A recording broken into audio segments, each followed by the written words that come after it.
Well, good morning, everybody, if you happen to be on the West Coast. If you're on the East Coast, good afternoon. And if you happen to be joining us from Europe, I hope you're having a good evening. My name is Scott Morrison. I'm CTO and Chief Architect of Layer 7 Technologies, and this is Managing API Security.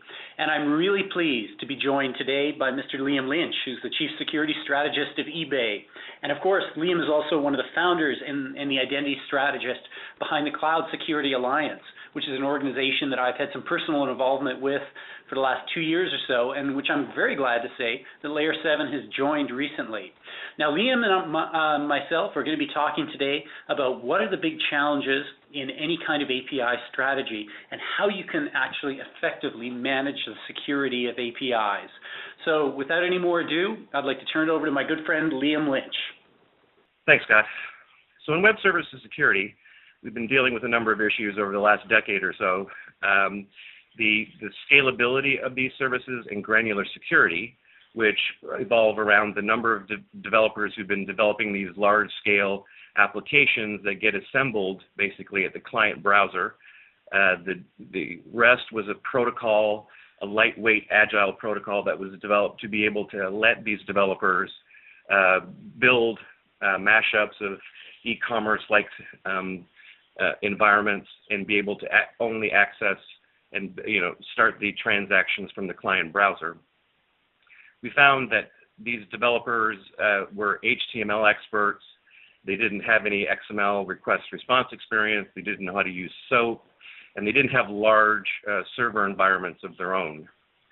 So whatever the protocol is, whatever the service level agreement is, the protection needs to be basically involve around dynamic service delivery for agile development, for multi-client access, and fresh, up-to-the-minute information delivery. So going into the first set of issues around service protection, early on it was, let's use SSL and let's be able to use access tokens as delivered to whatever developer wanted to access. SSL, of course, is a heavyweight protocol, but in order to allow some form of protection locked down by IP address, for example, then SSL was a good way to protect the web service API endpoint. The typical use case, as I described a few seconds ago, is that there was a third-party environment. It would deliver an HTML web page to a client. There would be a frame, an iframe, or an AJAX control in there, and would want to access a third-party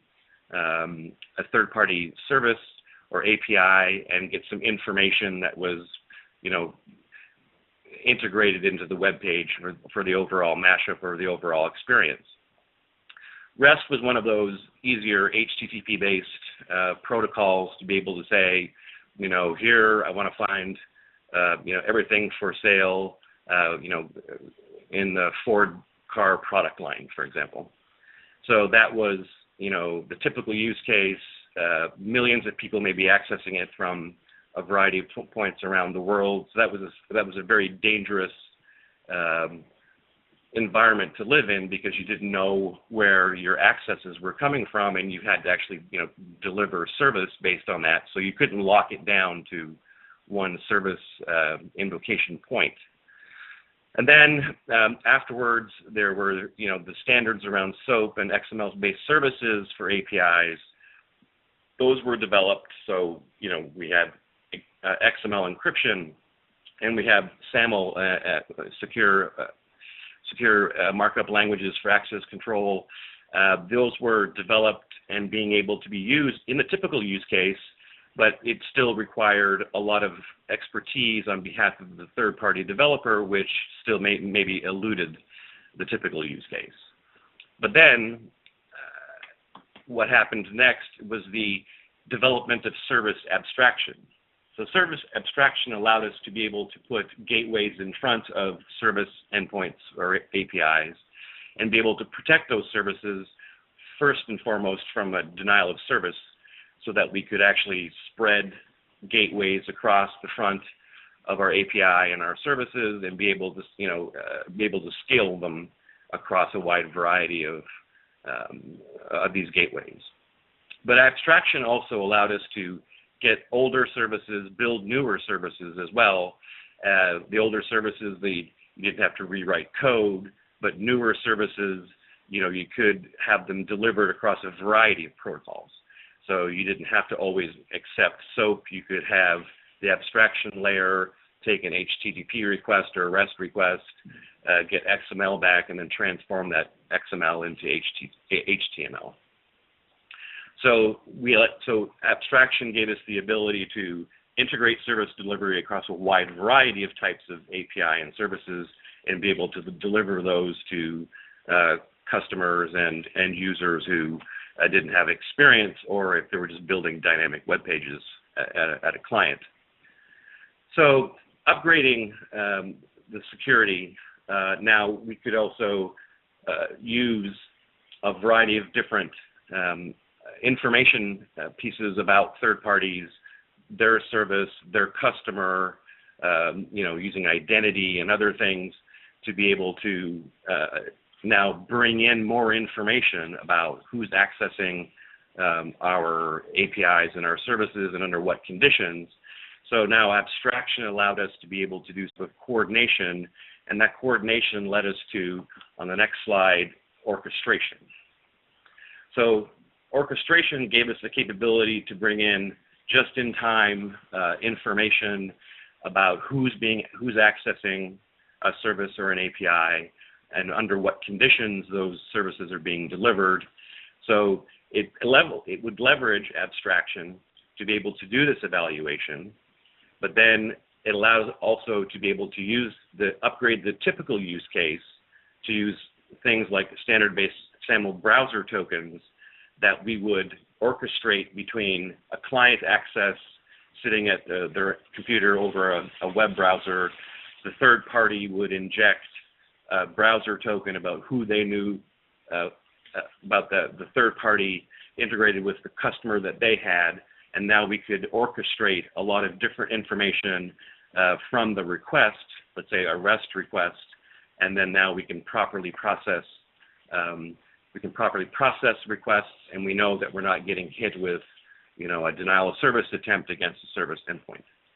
So orchestration also then allowed us to develop policies. We could follow standards development and policies that allowed us to lock down, authenticate, and get information from a wide variety of sources on who's accessing our services, and then also be able to do some level of service authorization based on that orchestrated data.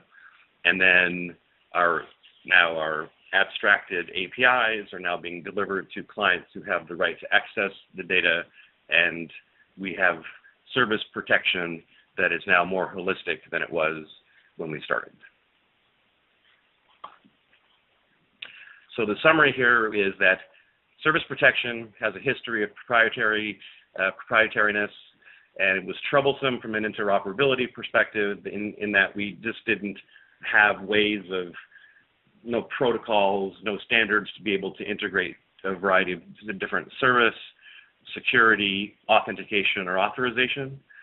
But then when we went to abstraction, we got better security by introducing standards, and then we could get a lot more services and APIs being delivered to customers who needed access to the data.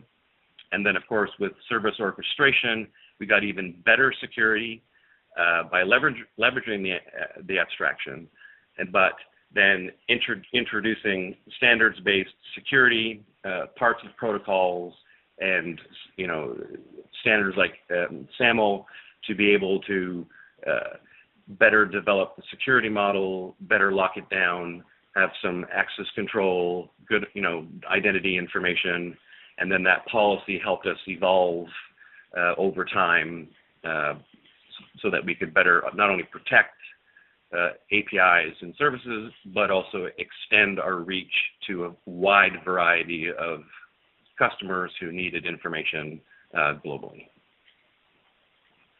Well, thank you, Liam. That was an excellent summary. And I think the key things that you hit on that I think are really, really important, and I'm actually going to use as the basis of my own presentation here, are the ideas of service protection, service abstraction, and finally service orchestration. And of course, when we talk about services, we're really talking about any kind of functionality that we're making available over the internet. I always joke that if you're under 30, it's an API. If you're over 30, it's a service. And there's a certain amount of truth to that, really, because fundamentally, the same kinds of concepts are true, whether you're coming from the SOA world, and of course, SOA has become somewhat of a pejorative these days, but there were still fundamentally good ideas behind the whole SOA construct, or whether you're coming at this from the perspective of, let's say, a Web 2 developer who's looking at the idea of APIs as fundamentally being RESTful, using different kinds of content types like JSON as opposed to XML, and really being able to tie things together in a very rapid, agile environment where you're beginning to bring loosely coupled services or APIs together to create new value, new web properties, but also new kinds of applications. So again, service protection, service abstraction, service orchestration is what we're going to cut through as we talk about these new functionalities. So let's start with what I think is a fairly prototypical kind of problem that a lot of people have. And I'll pull out a mythical company called largecorporation.com. I unfortunately don't actually own the rights to this domain name or anything like that, but I'll use it nonetheless. So imagine large corporation as an enterprise that's beginning to embark on some kind of API strategy. They've actually got some kinds of APIs that they've made available on internal hosts, and they're trying to figure out how can we actually take this functionality that may be cutting into our mission-critical systems, maybe our HR system, it may be, let's say, our order inventory system or something like that, and how do we bring that forth so that people can start to integrate that into their own applications? Of course, Large Corporation has had a regular website for years. They were an early adopter, mid-90s or something like that. They had an informational website, and eventually they started to add new functionality onto that, shopping carts, new kinds of information that you could query, all sorts of the things that we've seen evolve over the last 10 or 15 years. But APIs really are the logical evolution of that. It's where that functionality is going. It's a new way of distributing that kind of functionality to other applications. So it's not as much a human-to-computer interaction as what we're used to on the web, and probably how you're interacting with me in this webinar right now, but much more of a computer-to-computer interaction. Now, of course, there may be a human somewhere in there. It may eventually all get rendered out onto somebody's browser somewhere. But the fact is, most of the communications that we're starting to see with APIs now are actually going out to, let's say, thicker clients. A good example of this is mobile. We're seeing a tremendous surge of new mobile applications, which are maybe written on an iPad or an iPhone or something like that, or maybe even an Android handset. And these aren't necessarily browser-based applications. They're applications that are real, standalone apps, what we used to call thick clients in the old days. That are probably being driven by human and that. But the fact is, it's not going through a browser. It's actually, using protocols like RESTful transmissions and things like that to actually start to aggregate information from lots of different sources. That's really what, in a lot of ways, APIs are about. And what we're seeing here at Layer 7 with a lot of our own customers who are starting to deploy APIs and looking to Layer 7 to manage these effectively is the ability to actually take that API and manage and monetize it effectively, because they realize they've got value there. They want to promote it, they want to make it available to people, but they also want to be able to ensure that it's accessed safely. The right people are getting access to the right API at the right time. And this is exactly the problem that large corporation has. They've got to figure out how to take these APIs that they're starting to make available internally and publish those to the outside world. Now, the first thing that they sort of consider, and the first thing they've kind of kicked around and looked at, is the whole idea of cloud-based security and management, because it seems that everybody's talking about the cloud now, and it seems like a logical kind of thing that you'd want to throw out into the cloud. And in fact, there are some services that do exactly that are cloud-based management security for APIs. But there's a problem, and the problem should be fairly obvious. It's what we used to call the last mile problem, which is really if you have any kind of intermediary which handles security, monitoring, all of that kind of stuff, what about the relay between that intermediary, and the actual service itself, the actual host that's servicing that? And if that is being done out in the cloud, it's not just last mile anymore. It's actually last 1,000 miles, 5,000 miles, maybe even 10,000 miles. So you're considering suddenly a whole bunch of extra latency. You're considering that last mile is actually going out over the public internet. So all of a sudden, the security that you think you're getting isn't maybe as relevant anymore because, of course, you've got to worry still about how you're going to penetrate firewalls, how you're going to actually protect that fundamental API from attack from all sorts of different angles. So this isn't actually a great solution anymore. It may look okay from, a superficial analysis, but the truth is it doesn't often give you the fine-grained control that you really, really need over the kinds of management that you really want to get. So this is the kind of solution like firewalling, like load balancing, like the kinds of things that really you want to bring in-house. And so a better solution to this is something that is an API management solution that you can adopt in your DMZ. And that's exactly what Layer 7 is promoting. And in fact, is pretty much what we've been selling for about 8 years. This isn't some kind of thing that just appeared overnight. This is actually the result of really 8 years of hard work building applications for all sorts of different environments, from financial services to healthcare to the military. In other words, people who really take security, privacy, and manageability of services and APIs very, very seriously. Why? Because there's huge compliance issues there. And you know what? In some cases, if it's not done right, people are going to die.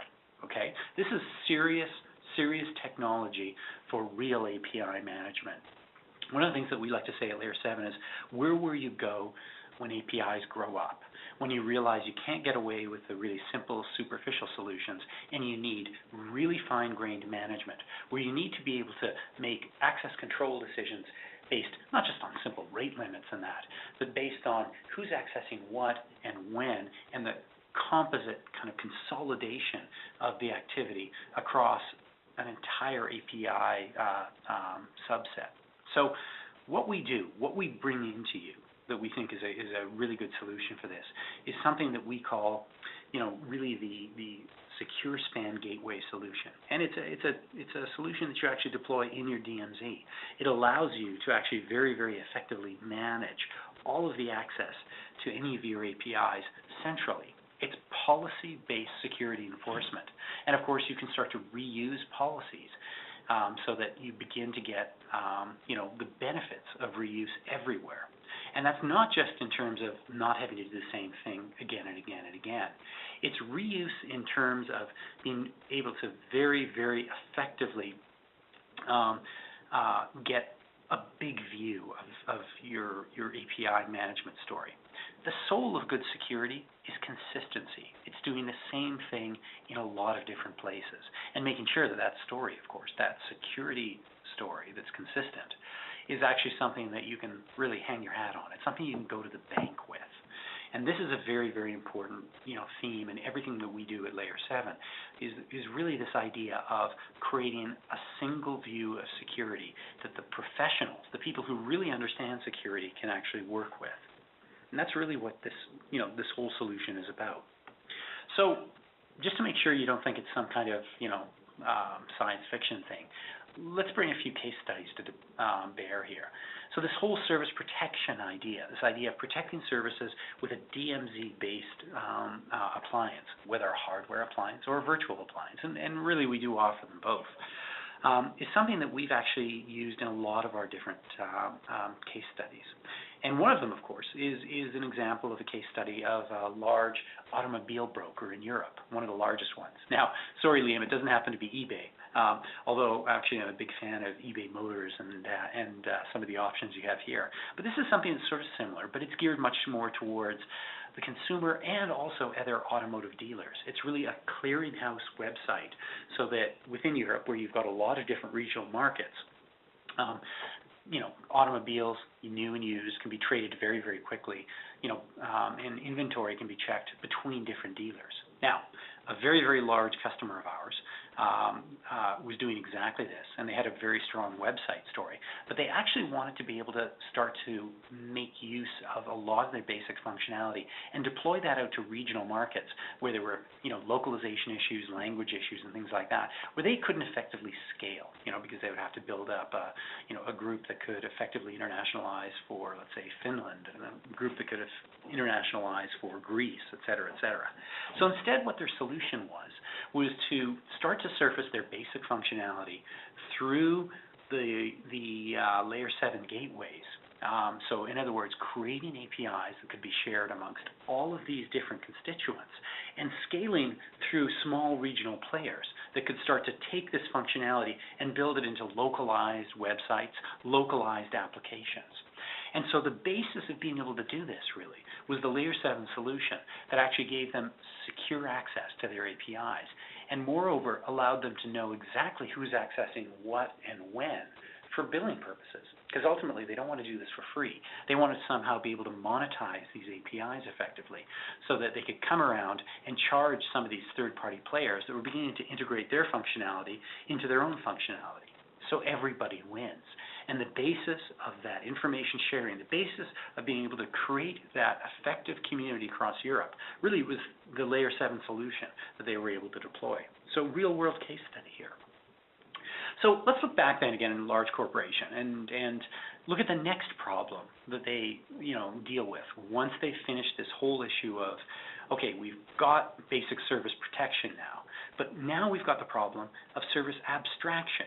Because in a lot of cases what happens, and this was exactly a problem that the last case study that car dealership broker was actually running into, was they become victims of their own success. All of a sudden, they get a lot of different developers, a lot of different users actually starting to come in and make use of their different APIs. And they've got the problem of how they can effectively scale the management of these. And once again, the real solution to this is an idea of service abstraction using the layer 7 solution, where you can actually create both an internal and an external view of what's appropriate for those different constituents. Let me give you an example of this. From the point of view of the service publisher, okay, so this is the internal user, the one who owns the API. They're worried about things like enforcing SLAs, ensuring that the right people get access to the right applications at the right time. They're worried about threat detection. They're worried about actually being able to enforce federation relationships, things like that. From the outside view, from the view of a developer trying to use and consume this API, they're interested in being able to onboard quickly, being able to get access to credentials or an API key or something like that that actually allows them to onboard rapidly and get access to an API. They're interested in their own usage. They want to know, how many times have I hit the get inventory API in the last 24 hours, the last 48 hours, the last month? Can I get a report of that so that I can use that, for my own billing purposes and tracking my own usage? They're also interested in finding out how to use the API in the first place. What are the stereotypes? What are the examples of how to use things? And moreover, if they run into problems, they want to be able to actually access the community. In other words, we all eventually run into kind of the same problems. They want to see the FAQ, the frequently asked questions list. They want to be able to post to a bulletin board saying, hey, you know what, here's what I'm trying to do, here's the problem, to try to actually leverage, the whole community knowledge basis in how to use these different APIs. Because you know what, the beauty of the way APIs are starting to develop now is there's just enough formalization to be able to start to use common infrastructure, common design paradigms, and things like that. But of course, every API is fundamentally different. It has different invocation semantics, different parameterizations and things like that, and different quirky stuff. And being able to leverage the community knowledge about that is very, very powerful. So a good API solution basically creates this really strong separation of concerns and serves both these constituents, both the external developers who are using APIs, who need access to the community, who need to be able to onboard, who need to be able to see what they're using and how often they've used it. And in contrast, it needs to be able to create an internal view, a provider view that actually tells who's accessing what and when. Get access to information for billing purposes, to be able to do finely grained access control and policy-based control so that they can actually start to build up very, very strong access profiles. So lots of overlap there, but also lots of very, very distinct and separate kinds of information needs to be produced. And so the way you do this effectively, and the way we do this with our solution at Layer 7, is producing a very strong role-based access control system that drives our entire console system so that we can actually create these different views that actually allow these kinds of interactions and really service the different constituency both the developer and the provider themselves. And a great example of that is actually one of our customers that actually uses a product that we call Cloud Control that actually authorizes users to access certain kinds of APIs, and in fact does abstraction of older legacy SOAP APIs and quite literally maps these into newer RESTful protocols. This is something that we're really excited about because more and more we're seeing existing APIs starting to aggregate together, to be orchestrated together into brand new kinds of mashup APIs, if you will. We're actually, starting to work with certain cloud providers where we're doing this kind of thing, where we're actually going out and talking to different kinds of infrastructure that may not even have SOAP or RESTful APIs on it. They may literally just have some kind of simple SSH console and CLI-based commands.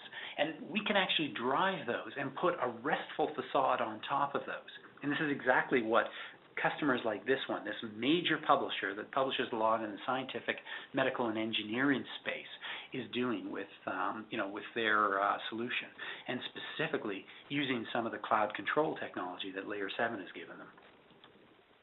So finally, let's talk about the last thing that comes up. So we've talked about protection, we talked about abstraction, and the last thing is really what I touched on in the last slide, which is this idea of orchestration. The basis of cloud computing, in a lot of ways, is effective use of automation between different kinds of components of infrastructure in our IT departments.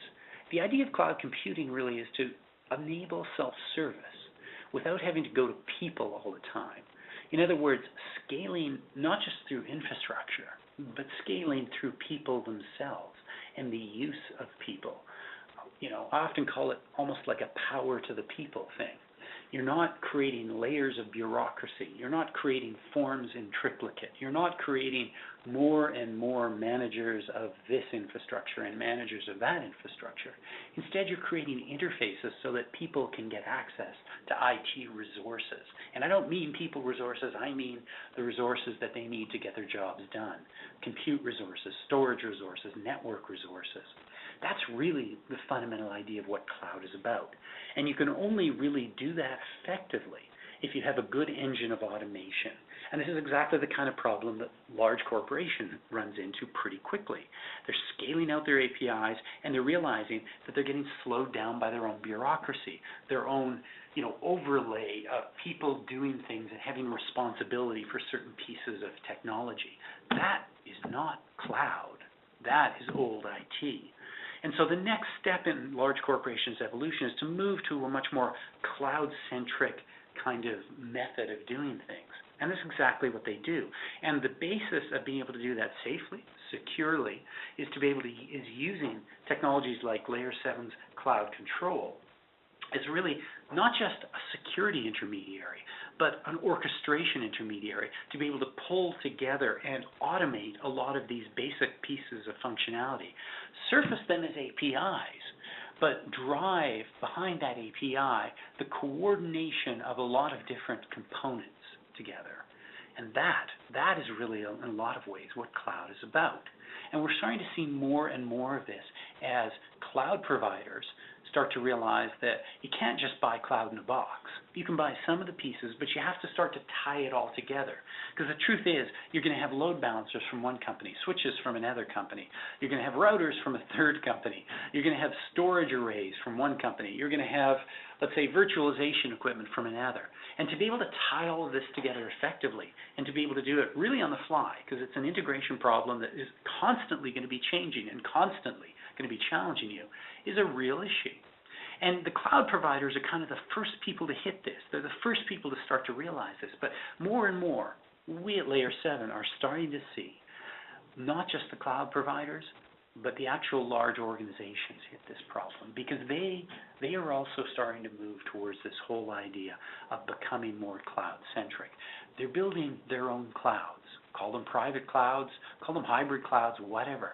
They're starting to actually move their own IT resources into a much more cloud-centric usage model. And to do that effectively, you need orchestration.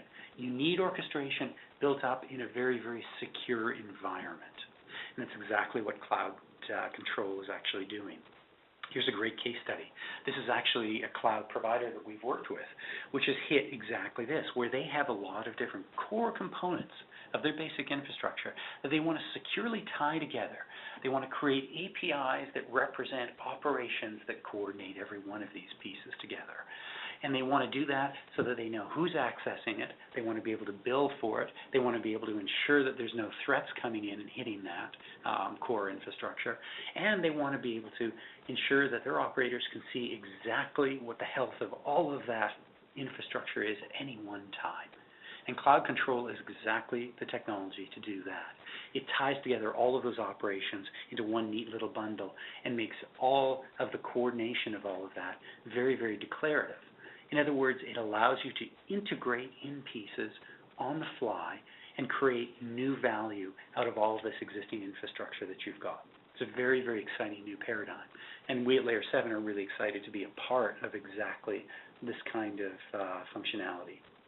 So with that, I'd like to thank Liam Lynch again for joining me in this webinar. It's been very, very interesting to talk to you. And if anybody's interested in talking about these ideas further, here's all my contact information. That'll get directly to me. And in fact, that really is my email address. And so I encourage you to use it. Give me an email, drop me an email. Let's talk more about some of these ideas. I'm Scott Morrison, CTO of Layer 7 Technologies. I hope the rest of your day goes really well. Or if you're in Europe, I hope your evening's been great. Hope you can join me again soon, and goodbye.